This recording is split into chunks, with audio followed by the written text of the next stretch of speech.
la cosa inesperada.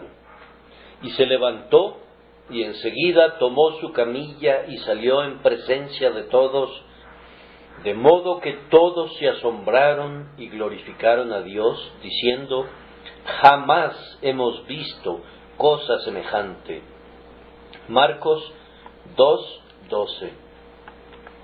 Es muy natural que haya muchas cosas sorprendentes en el Evangelio, pues es notable más allá de toda medida que simplemente haya un Evangelio. Tan pronto como empiezo a pensar en eso, exclamo con Bunyan: ¡oh mundo de maravillas! No puedo decir más que eso. Y los invito a todos a que se unan a la multitud diciendo con el texto: jamás hemos visto cosa semejante.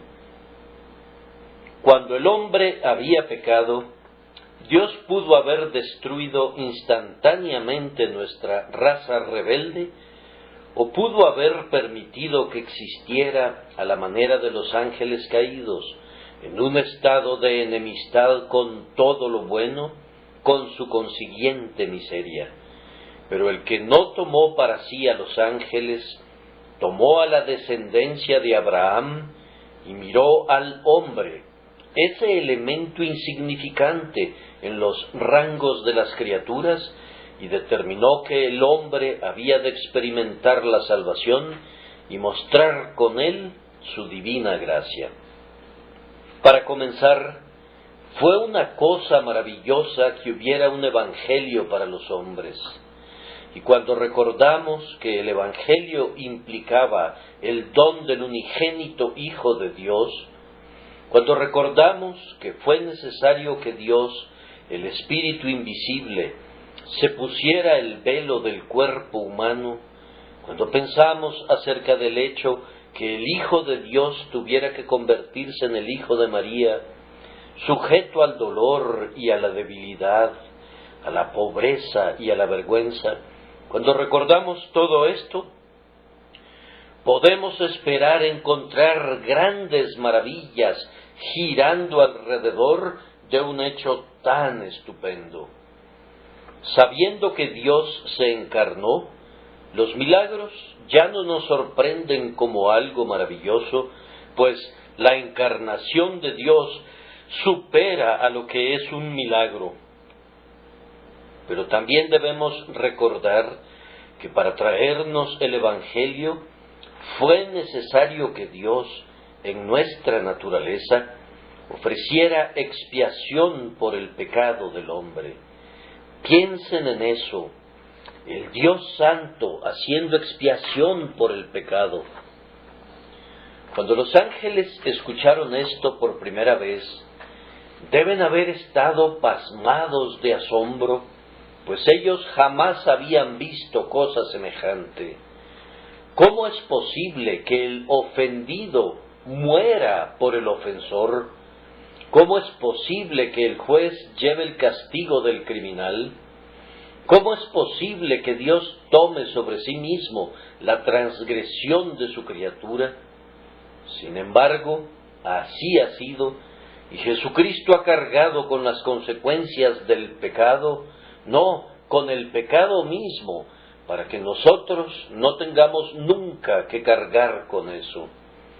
Por la transgresión de mi pueblo fue herido. Jesús fue hecho una maldición por nosotros, como está escrito: maldito todo el que es colgado en un madero.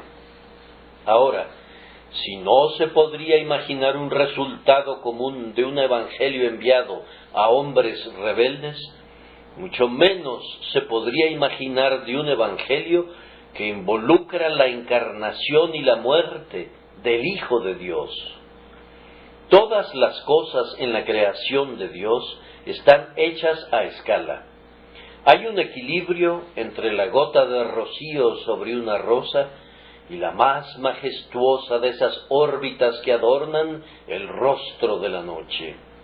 Hay leyes que regulan todo, desde una simple gota de agua hasta el océano mismo. Todo guarda su proporción y por lo tanto Estamos persuadidos que en una economía en la que comenzamos con un Dios encarnado y una expiación infinita, debe haber algo muy sorprendente. Y debemos estar preparados para exclamar frecuentemente: jamás hemos visto cosa semejante. Los lugares comunes no se encuentran en el Evangelio. Hemos entrado al país de las maravillas cuando contemplamos el amor de Dios en Jesucristo. Cualquier novela es superada con creces en el Evangelio. Cualesquiera que sean las maravillas que los hombres son capaces de imaginar, los hechos de la asombrosa gracia de Dios son más extraordinarios que cualquier cosa que la imaginación pueda haber concebido alguna vez. Deseo decir en este momento 2 o 3 cosas a los que no están familiarizados con el Evangelio. Hay algunos entre mis oyentes para quienes el Evangelio, según creemos en él, es una cosa totalmente nueva. Quisiera decirles a ellos, primero, que no dejen de creer en él porque les da la impresión que está haciendo algo muy extraño. En segundo lugar, recuerden que en el Evangelio deben haber cosas extraordinarias y sorprendentes, y vamos a tratar de presentarlas ante ustedes con la esperanza de que, lejos de no creer en ellas, la fe pueda ser plantada en sus almas cuando oigan de ellas. Y en tercer lugar, si alguna de estas cosas extrañas le ha ocurrido a alguno de ustedes y tengan que decir: jamás he visto cosa semejante, entonces den toda la gloria a Dios y den honores renovados a su nombre. Primero, entonces, no dejen de creer en el Evangelio porque les sorprende. Recuerden que, en primer lugar, nada se interpone más en el camino del conocimiento real que el prejuicio. Nuestra raza podría haber conocido muchísimo más acerca de los hechos científicos de no haber estado tan grandemente ocupada y cautivada por la suposición científica. Tomen un libro sobre cualquiera de las ciencias y encontrarán que la parte principal del material es una respuesta a muchas teorías elaboradas en otras épocas lejanas u originadas en tiempos modernos. Las teorías son los estorbos de la ciencia, la basura que debe barrerse antes de que los hechos preciosos puedan mostrarse limpiamente. Si se van a dedicar al estudio de algún tema y se dicen a sí mismos: así es como debe configurarse este asunto, habiendo decidido de antemano cuáles deben ser los hechos, habrán colocado en su camino una dificultad más severa aún de las que pueda poner el propio tema. El prejuicio es la piedra de tropiezo para avanzar. Creer que sabemos antes de saber verdaderamente es impedir que hagamos verdaderos descubrimientos y que lleguemos al conocimiento correcto. Cuando un observador descubrió por primera vez que habían muchas manchas en el sol, hizo su reporte, pero fue llamado por su padre confesor y recriminado por haber reportado así. El sacerdote jesuita le dijo que había leído a Aristóteles en su totalidad varias veces y que no había encontrado en Aristóteles ninguna mención a las manchas del sol y por tanto no podían existir tales cosas. Y cuando el ofensor respondió que él había visto estas manchas a través del telescopio, el padre le respondió que no debía creer a sus ojos, que debería creerle a él, ya que sin duda si Aristóteles no había señalado esas manchas, éstas no podían existir y por tanto no debía creer en las manchas. Bien, hay algunas personas que escuchan el Evangelio con ese espíritu. Tienen una noción de lo que debe ser el Evangelio, una creencia muy firme y férrea, fabricada por ellos mismos, o que tal vez han heredado conjuntamente con el viejo cofre familiar, y por lo tanto no están preparados para oír con sencillez y así aprender. Tampoco buscan en las Escrituras para descubrir la mente del Espíritu de Dios, sino más bien para encontrar color para sus prejuicios. Es fácil mostrar algo a cualquier hombre si abre sus ojos, pero si los cierra y decide no ver, entonces la tarea es difícil. Pueden encender una vela con facilidad, pero no pueden hacerlo si hay sobre ella un apagador. Y hay personas que han apagado sus almas y las han cubierto con prejuicios. Actúan como jueces de lo que el Evangelio debe ser, y si se dice algo que no se adapta a sus nociones preconcebidas, de inmediato se ofenden. Esto es totalmente absurdo y en un tema que concierne a nuestras almas es algo más que ridículo. Es peligroso en grado sumo. Debemos venir a la predicación de la palabra de Dios orando: Señor, enséñame. Espíritu bendito, guíame a toda la verdad. Si me haces ver que una doctrina está contenida en tu palabra, dame la gracia de aceptarla, aunque escandalice a todos mis prejuicios. Aunque me parezca una cosa totalmente inesperada, si es claramente la palabra de Dios, quiero recibirla y gozarme en ella. Que Dios nos dé un espíritu así para que, cuando tengamos que decir en las palabras del versículo, jamás hemos visto cosa semejante, que sin embargo nuestros prejuicios no nos impidan aceptar la verdad de Dios.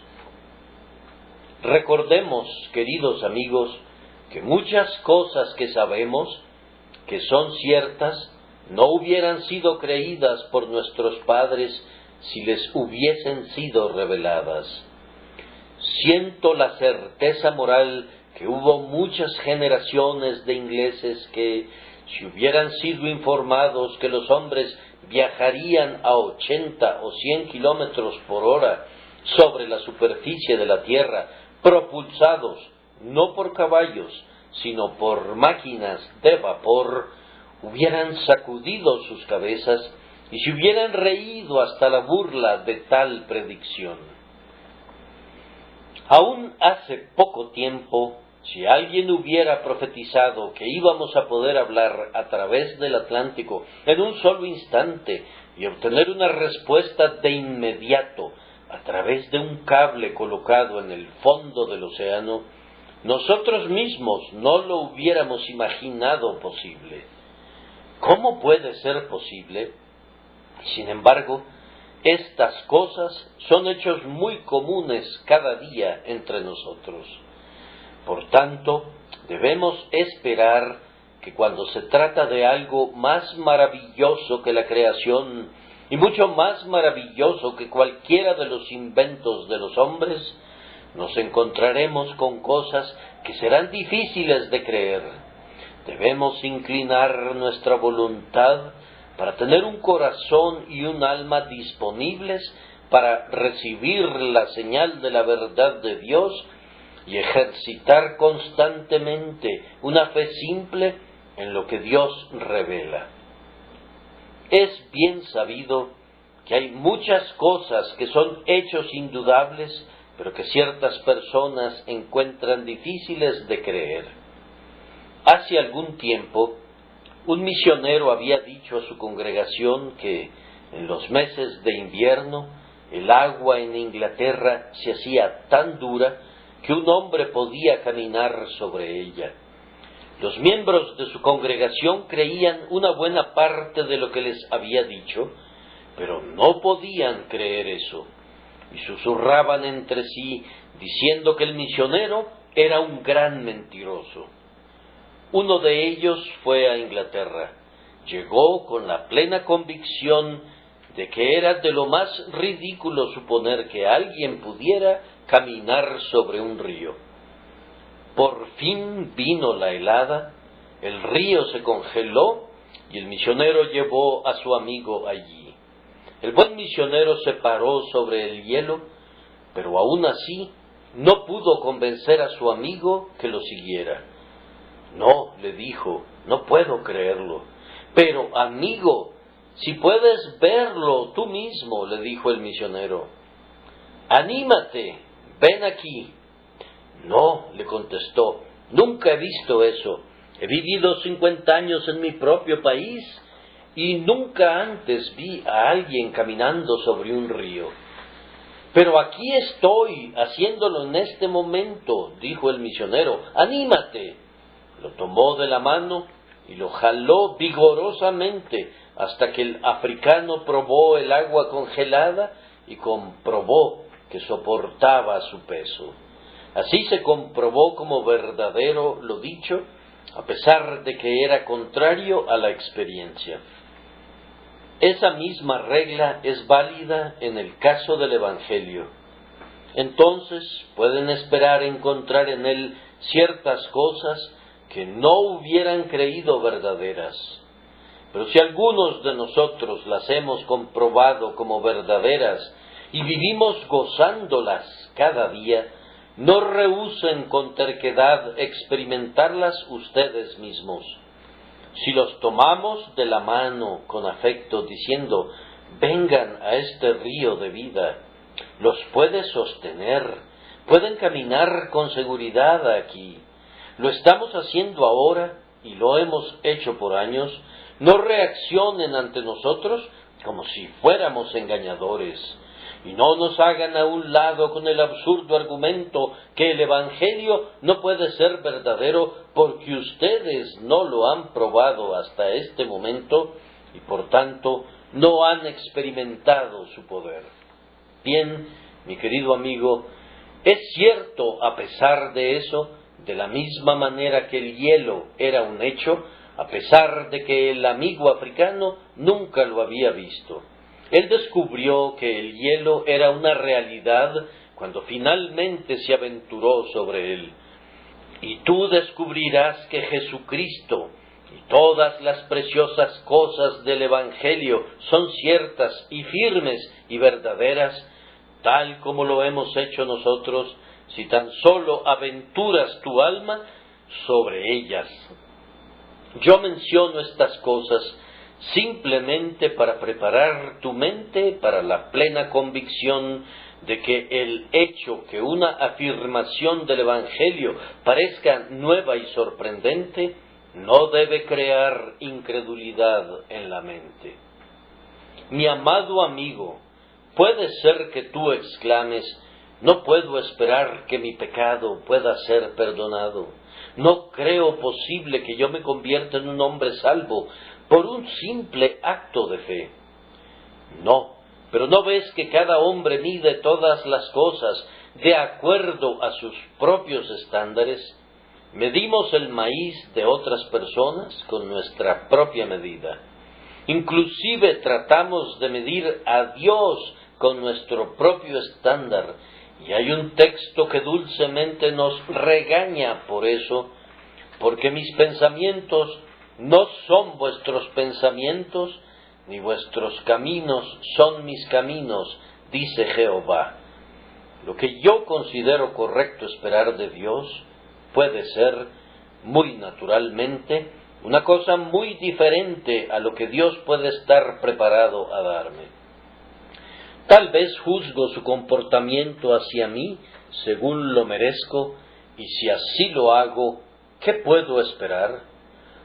O tal vez juzgo su misericordia conforme a la mía, considerando que no puedo perdonar hasta 70 veces 7, que cuando soy provocado no puedo pasar por alto la transgresión. No encuentro en mi corazón gran capacidad de perdón, y entonces concluyo que Dios es tan duro y tan renuente al perdón como yo lo soy. Pero no debemos juzgar así. Oh pecadores, ustedes no deben hacerlo así. Si anhelan una gran salvación, no deben sentarse y empezar a calcular a la deidad por pulgadas y medir el mérito de Cristo por metros y evaluar si Él puede hacer esto o puede hacer lo otro. Dios, ¿hay algo que Él no pueda hacer? ¿No llevó a cabo Jesús una expiación sin límites como su naturaleza?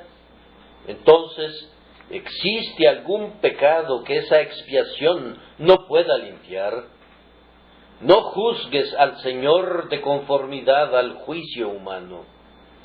Debes saber, oh hombre, que Él no es ningún riachuelo ni algún lago que tú puedes medir, cuya capacidad tú puedes calcular. Él es un mar sin fondo y sin orillas, y todos tus pensamientos se ahogan cuando intentas medirlo a Él. Eleva tus pensamientos tan alto como puedas y piensa grandes cosas acerca de Dios y espera grandes cosas de Dios. Y cuando hayas agrandado tus expectativas y tu fe haya crecido al máximo posible, Dios puede hacer cosas muchísimo mayores por encima de lo que pidas o aún de lo que puedas pensar. ¿Alcanzarás tú las cosas profundas de Dios? ¿Piensas acaso que le puedes ganar a Dios y desear más y esperar más de lo que Él puede dar? Oh, no puede ser. Consideren pues que es muy probable que ustedes cometan errores en cuanto a lo que es el Evangelio. ¿Por qué? Porque la manera de evaluar lo que tienen ustedes debe ser falsa naturalmente, puesto que ustedes juzgan a partir de lo que conocen y de lo que son capaces ustedes, mientras que Dios está infinitamente por encima de todo lo que puedan conocer o concebir. Además, déjame recordarte, querido amigo, a ti, para quien el Evangelio es algo extraño, que cuando hablamos de él directamente, no deben dejar de creer en él a causa de lo extraño que es, pues es claro que muchos han cometido errores en cuanto a lo que es el Evangelio. Los judíos que vivieron en el tiempo de nuestro Salvador oyeron al mejor predicador que alguna vez haya predicado, pero no lo entendieron. Ciertamente no se debió a la falta de un estilo lúcido, pues nunca habló hombre alguno así. Sin embargo, ellos no comprendieron todo lo que él dijo. Ellos pensaron que entendían lo que él quería decir, pero no fue así.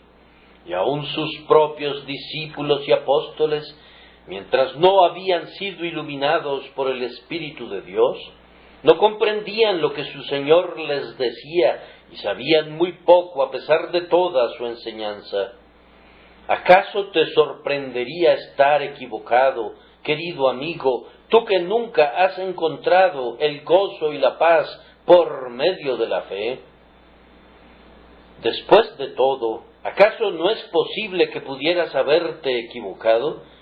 Los judíos oyeron al Salvador mismo, y sin embargo no entendieron la verdad de Dios. Algunos de ellos eran hombres muy inteligentes e instruidos. Hubo uno en particular que era un gobernante, un doctor entre los judíos, que no entendió estas cosas. Y cuando el Salvador le dijo, ¿os es necesario nacer de nuevo?, él lo tomó literalmente. No pudo entender el cambio místico que quiso describir nuestro Salvador. Ahora bien, si Nicodemo no pudo entender, y muchos más como Nicodemo tampoco, no pudiera suceder que tú tampoco hubieras encontrado el secreto y sigues en este momento sin poseerlo, posiblemente seas una persona de muy considerable educación y notables dones y características. Mi querido amigo, si hay alguien que puede no entender el verdadero sentido del Evangelio, eres tú. Dirás que es extraño que yo haga esa observación, pero te aseguro que está basada en hechos. Pues considerad, hermanos, vuestro llamamiento. No sois muchos sabios según la carne, ni muchos poderosos. No muchos de los sabios de este mundo conocen a Cristo. Él enseña a los infantes y deja que los sabios presuman de su propia insensatez. Los magos del Oriente dieron muchos rodeos para encontrar al Salvador. Aún con la ayuda de la estrella que los guiaba, perdieron el camino. Pero los humildes pastores de las llanuras de Belén, sin necesidad de ninguna estrella, fueron de inmediato al lugar donde Jesús se encontraba. Fue una observación buena y verdadera la de Agustín cuando dijo: mientras los sabios andan a tientas buscando la cerradura, los simples y los pobres ya han entrado al reino de los cielos. La simplicidad de corazón es de mucha más ayuda para entender el Evangelio que una mente culta. Estar listos para ser enseñados es una mejor facultad que poder enseñar en lo que concierne a la recepción del Evangelio. Ese título de teología puede ser un obstáculo en tu camino hacia el entendimiento del Dios divino.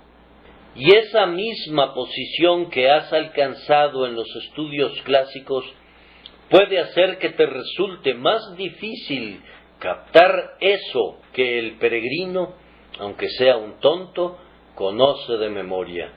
Puesto que esto es así, no te estoy insultando cuando digo que tal vez, mi querido amigo, has estado hasta este momento trabajando bajo el error y por tanto, si en cualquier momento se te predica el Evangelio, es conveniente que lo escuches con atención y no lo rechaces porque parece ser nuevo. Un comentario más y pasaré al siguiente punto, y es este.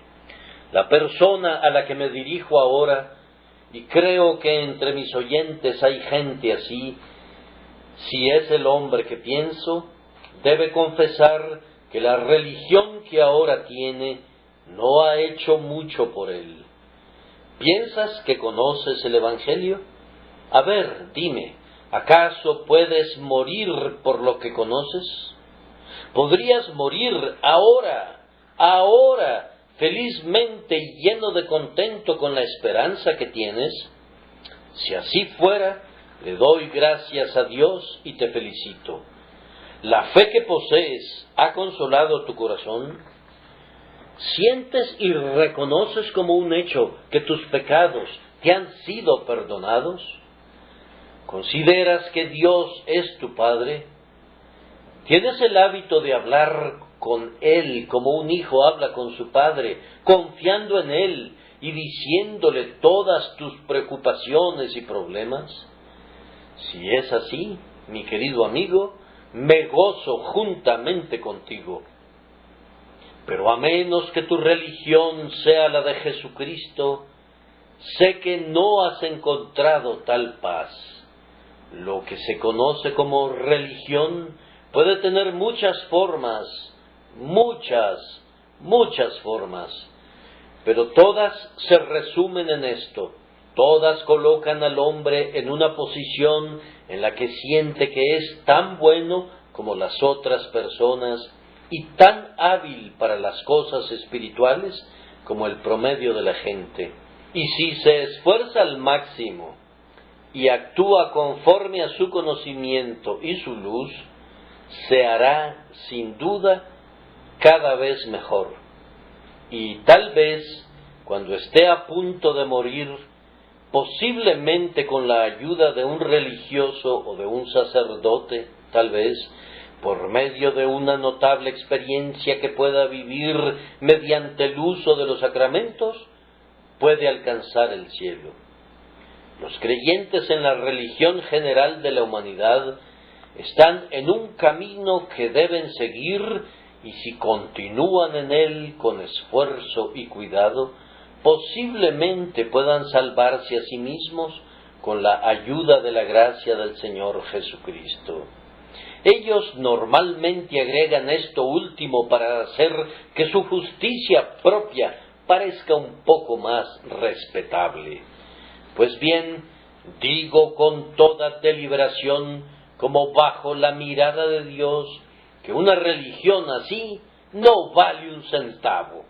La religión del Señor Jesucristo da al hombre un perdón completo, pleno, libre e irreversible de todos sus pecados de manera inmediata, conjuntamente con el cambio de su naturaleza, la implantación de una nueva vida y su adopción a la familia de Dios. Y le da todas estas cosas de tal manera que Él sabe que las tiene, goza de manera consciente de ellas y vive en el poder y en el espíritu de ellas, sirviendo humildemente al Señor que ha hecho tan grandes maravillas para Él. Esta es la religión de Cristo, y sobre esto hablaremos ahora de manera más completa, mientras mencionamos algunas cosas que conducen a los hombres a decir: jamás hemos visto cosa semejante. Nuestro segundo punto es que hay cosas muy extraordinarias y sorprendentes en el Evangelio. Mencionemos algunas de ellas.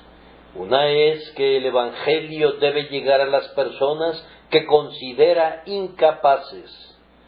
En la narración que estamos considerando, lo maravilloso es que el Señor trató con una persona lisiada y paralítica a tal grado que no podía arrastrarse ante la presencia de Cristo, sino que tuvo que ser llevado por 4 amigos. Mírenlo, es un incapaz incurable. Todo lo que puede hacer es estar en esa cama donde la amabilidad de sus amigos lo ha colocado, y allí debe permanecer. No puede hacer nada. Ahora bien, el Evangelio considera a cada persona a la que se dirige como alguien incapaz de hacer algún bien. Se dirige a ti no como a un simple paralítico, sino que va más allá y te describe como muerto. El Evangelio le habla a los muertos. A menudo he escuchado decir que el deber del ministro cristiano es despertar las actividades de los pecadores. Yo creo exactamente en lo contrario. Él más bien debe esforzarse en matar sus actividades basadas en una confianza en sí mismo, haciendo ver a las personas que todo lo que pueden hacer por sí mismos es peor que nada. No pueden hacer nada, pues ¿cómo pueden moverse los muertos en sus tumbas? ¿Cómo podrían los muertos en pecado nacer de nuevo por sí mismos? El poder que puede salvar no descansa en el pecador. El poder está en su Dios. Y si algunos de ustedes son unos inconversos, no vengo a decirles algo que ustedes pueden hacer para salvarse a sí mismos, sino que les advierto que ustedes están perdidos, arruinados y condenados.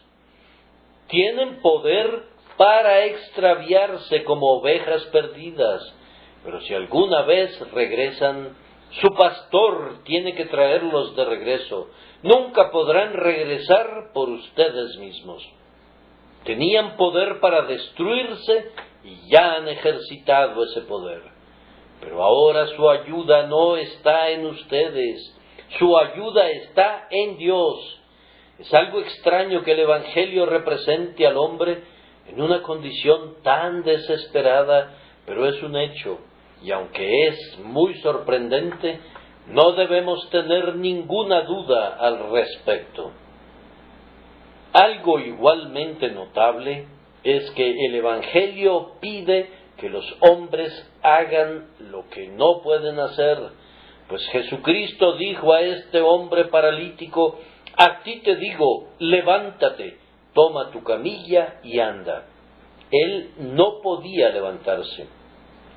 Él no podía tomar su camilla y no podía caminar, pero la invitación era para que así lo hiciera. Y es una de las extrañas cosas del camino de salvación que el Evangelio ordena que los muertos cobren vida, los pecadores obedecen su voz y viven, los huesos secos se levantan y visten ropas nuevas, y los corazones de piedra se vuelven de carne. Tenemos que decir en el nombre de Jesús al hombre que tiene la mano paralizada, cuya mano está tan paralizada que sabemos que no tiene ningún poder en ella: extiende tu mano. Y decimos eso en el nombre de Dios. Algunos de mis hermanos que profesan un cierto orden de doctrina dicen: eso es ridículo. Si admites que un hombre no puede hacerlo, es ridículo que le pidas que lo haga. Pero no nos importa ser ridículos. Nos importa muy poco la censura del juicio humano.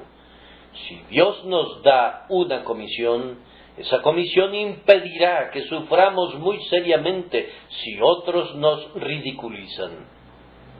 Ezequiel, ¿no ves frente a ti ese valle de huesos secos? Sí, dice él, los veo. Hay muchísimos y están muy secos.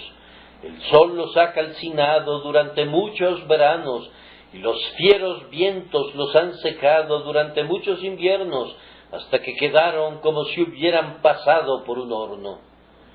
Profeta, ¿qué puedes tú hacer con estos huesos? Si Dios quiere darles vida, les será dada. Por tanto, déjalos solos. ¿Qué puedes hacer tú? Escúchalo cuando hace la solemne proclamación: así dice el Señor, huesos secos, vivan. Ridículo, Ezequiel. Ellos no pueden vivir. ¿Por qué hablarles? El profeta sabe que no pueden vivir por sí mismos, pero también sabe que su Señor le pide que les ordene que vivan, y él hace lo que su Señor le pide. Así, en el Evangelio, el ministro debe invitar a los hombres a creer y debe decir: arrepentíos y creed en el Evangelio. Solamente por esta razón decimos: cree en el Señor Jesús y serás salvo. El Evangelio te pide que creas, aunque estás muerto en tus delitos y pecados. No puedo entenderlo, dice alguien. No, y no podrás hacerlo hasta que Dios te lo revele. Pero cuando el Señor venga y habite contigo, entonces entenderás perfectamente y verás cómo el ejercicio de la fe de parte del predicador del Evangelio es una parte de la operación divina mediante la cual las almas muertas son levantadas. Otra cosa más admirable aún es esta: que mientras que el Evangelio llega a hombres incapaces y muertos y les ordena hacer lo que no pueden hacer por sí mismos, en realidad lo hacen. Eso es lo maravilloso. En el nombre de Jesús decimos al hombre paralítico: toma tu camilla y vete a tu casa. Y toma su camilla y camina. Porque cuando se predica la palabra de Dios fielmente, con la confianza en Dios, le viene poder eterno al hombre que no tenía ningún poder. Y los elegidos de Dios, llamados por la predicación del Evangelio, oyen el mensaje del cielo y viene el poder al tiempo que escuchan el mensaje, de tal forma que lo obedecen y viven. A pesar de que estaban muertos, viven. Oh, qué maravillosa operación es esta que de esta congregación, mientras yo digo, cree en el Señor Jesús, habrá quien crea y sea salvo. Los que van a creer no tienen naturalmente más poder para creer que los demás. Todos, por naturaleza, están en el mismo estado de muerte, pero para los elegidos de Dios, la palabra llega con poder, asistida por el Espíritu Santo, y ellos creen y viven. Aquí hay tres cosas singulares. Es algo extraño tener que decirles a ustedes, gente buena de la iglesia y gente buena de la capilla, que siempre han hecho todo tan bien, que a menos que se conviertan, están muertos en delitos y pecados, y todas sus buenas obras son la mortaja en la que están envueltos sus cadáveres, solamente eso. Y es extraño que estemos obligados a invitarlos a creer en Jesús, cuando ya les hemos dicho que no tienen ninguna vida espiritual. Y es notable que se nos ordene advertirles que están viviendo en gran pecado si no creen en Jesús. Ustedes pueden juzgar más singular aún que nosotros tengamos la confianza que al decirles estas cosas de manera sencilla y honesta en el nombre de Dios, el Espíritu de Dios las bendecirá y los guiará a creer y a confiar en Jesús. Aunque parezca extraño, es así. Más notable aún para la multitud, sin duda, fue esto. Este hombre paralítico fue sanado de inmediato. Si se diera la recuperación de la parálisis en un momento dado, y es muy raro que esto ocurra, no creo que se sane en un instante. Este hombre es incapaz de mover la mano o el pie, pero Jesús le dice, toma tu camilla y anda, y se levanta como si nunca hubiese estado paralizado. Cada ligamento está en su lugar, cada músculo está listo para la acción en un momento. Pensarías que podría tomar un mes o dos y una buena cantidad de masajes y fricciones para poner la sangre de este hombre en sana acción, para volverlo a la normalidad y listo para su nueva vida. Pero no fue así. Él solamente escuchó esa extraña voz que le pidió que hiciera lo que no podía hacer, e hizo lo que no podía hacer por un poder que iba unido al mensaje, y así se levantó y fue sanado en un instante. Y he aquí lo maravilloso del Evangelio. Un pecador oye el Evangelio y todos los pecados de su vida entera están sobre él. Pero él cree en el Evangelio y todos los pecados son quitados en un momento. Y él es tan limpio ante el trono de Dios como si nunca hubiera sido manchado por el pecado. Hasta el momento de recibir el Evangelio, él era un enemigo de Dios por sus obras malvadas. Pero él acepta el testimonio de Dios relativo a su Hijo Jesús. Él descansa en Jesús y su corazón se vuelve como el corazón de un niñito. En un momento la piedra es quitada y recibe un corazón de carne, se convierte en una nueva criatura en Cristo Jesús. La oscuridad desaparece de la misma manera que la oscuridad al principio del mundo huyó ante el fiat que dijo, sea la luz. Y se hizo en un momento. Estoy seguro que no comprenderán esto mientras no lo hayan experimentado. Oh, cómo bendigo a Dios, porque hace años, cuando oí el mensaje de Dios, mirad a mí y sed salvos todos los confines de la tierra, pude ver y vivir. Yo deseaba y ansiaba la salvación, y trabajaba arduamente y oraba arduamente para alcanzarla, pero no podía avanzar ni una pulgada. Pero vino el mensaje: mira. ¿Cómo podía mirar?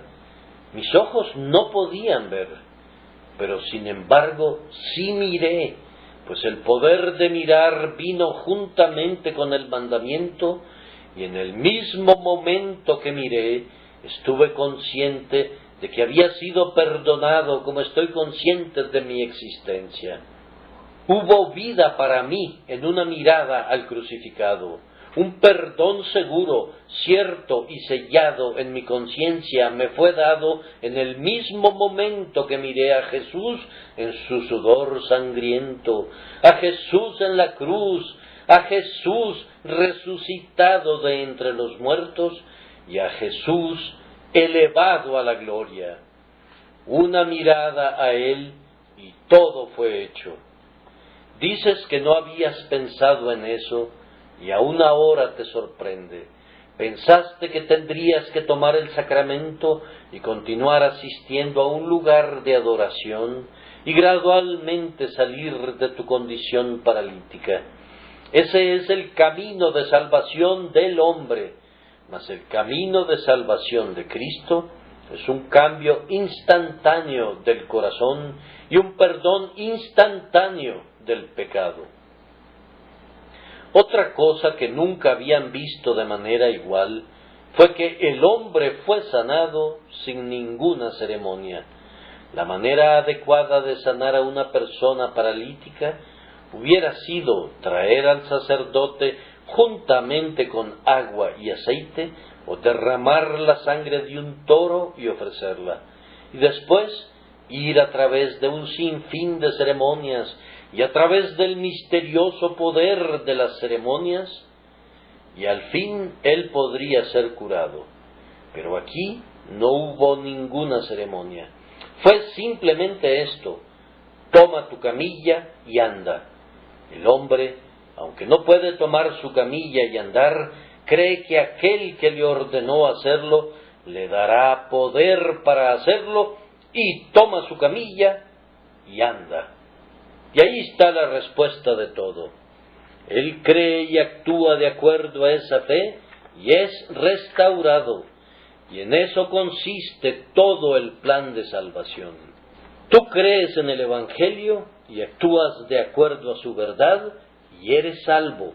Salvo en el momento en que aceptas el testimonio de Dios relativo a su Hijo Jesucristo. ¿Pero acaso no hay un bautismo? Sí, para los salvos, mas no un bautismo para ganar la salvación. Cuando eres salvo, cuando eres un creyente en Jesús, entonces las instructivas ordenanzas de la casa de Dios se vuelven útiles para ti, pero Dios no quiera que alguna vez veamos al bautismo como un medio de salvación. Dios no quiera que tampoco veamos a la cena del Señor como un medio de salvación. Que seamos preservados de cualquier cosa que se aproxime a la confianza en ritos y formas.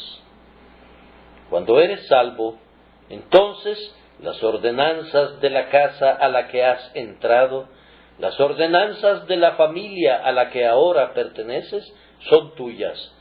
Pero no te pertenecen, no te pueden dar ningún servicio de ningún tipo hasta tanto no seas un hombre salvo. La salvación de la muerte por el pecado no tiene nada que ver con ceremonias. El único precepto del Evangelio es: cree y vive. Otra cosa notable es que este hombre fue perfectamente restaurado, no solamente restaurado en un momento, sino perfectamente. Una restauración parcial no hubiera sido ni la 10ª parte de memorable. He tenido algunos queridos amigos parcialmente paralíticos que, durante un tiempo, en la buena providencia de Dios, se han recuperado de alguna manera, pero ha permanecido una cierta deformación de la boca, o una debilidad en los ojos, o una falta de fuerza en la mano, como prueba de que la parálisis estuvo allí. Pero este hombre estaba perfectamente sano de manera inmediata.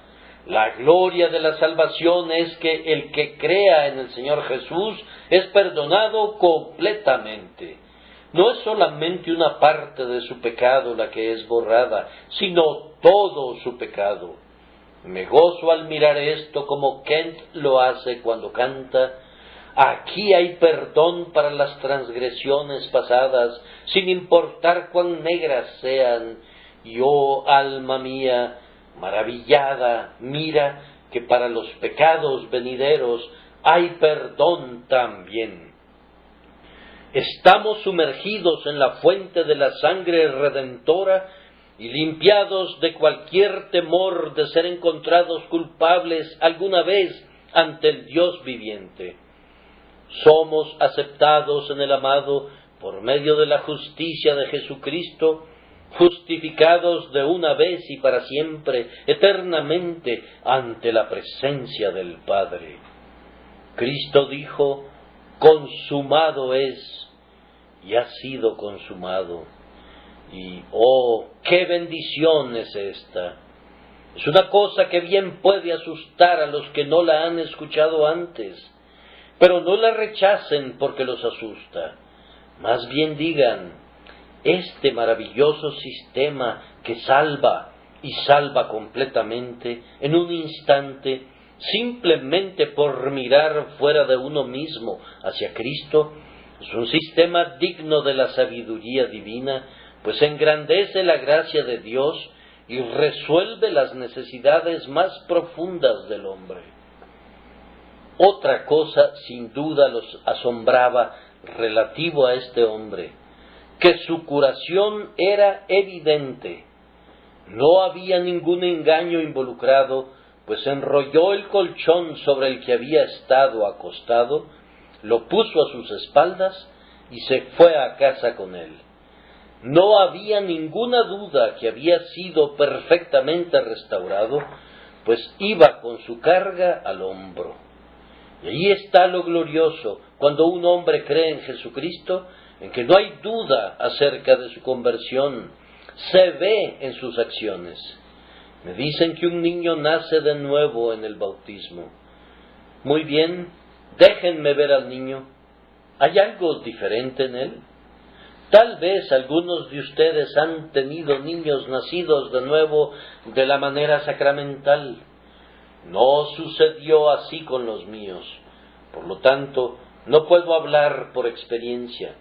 Me pregunto si los niños de ustedes han resultado mejores que los míos.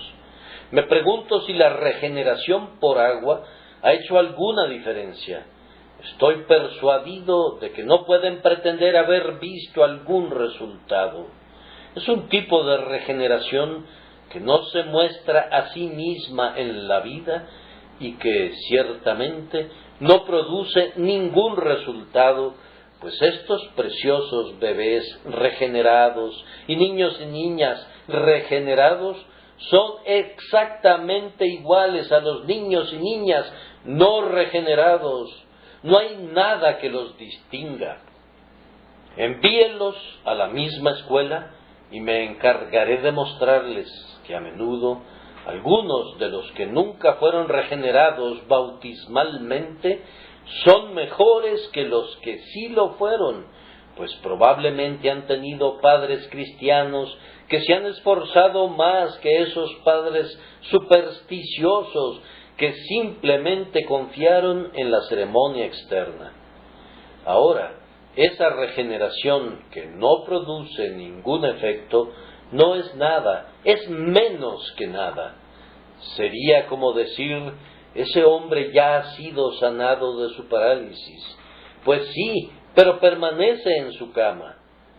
Cierto, está en su cama igual que antes, pero dices, él está libre de su parálisis. Pero ¿cómo lo sabes?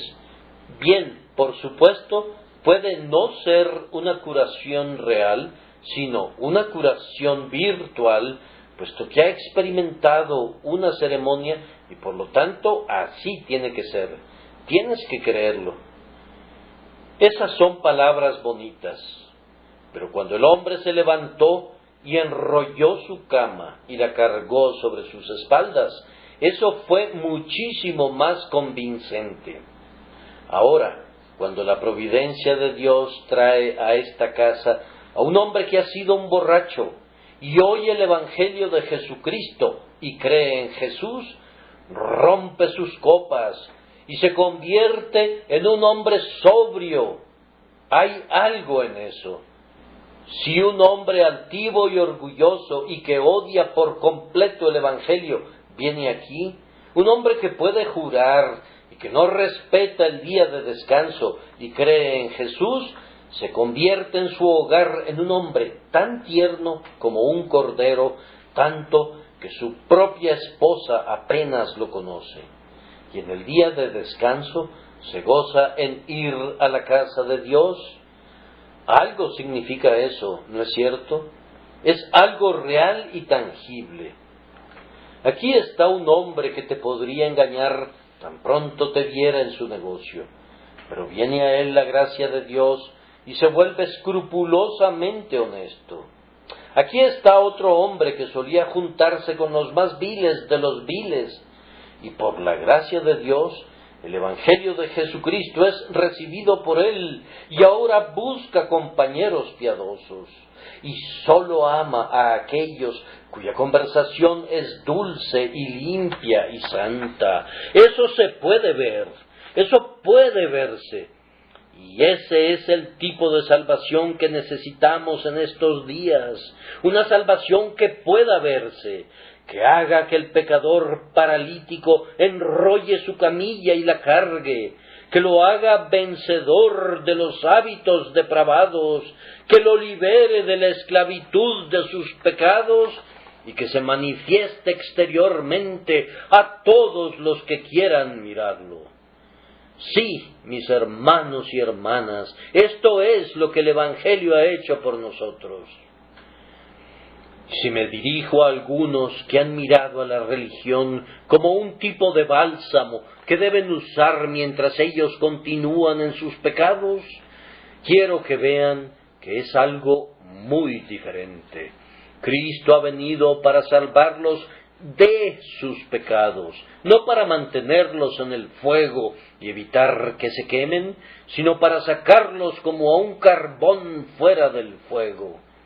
Ha venido para hacerlos nuevas criaturas, y eso Él puede hacerlo en este instante, mientras oyen este sermón.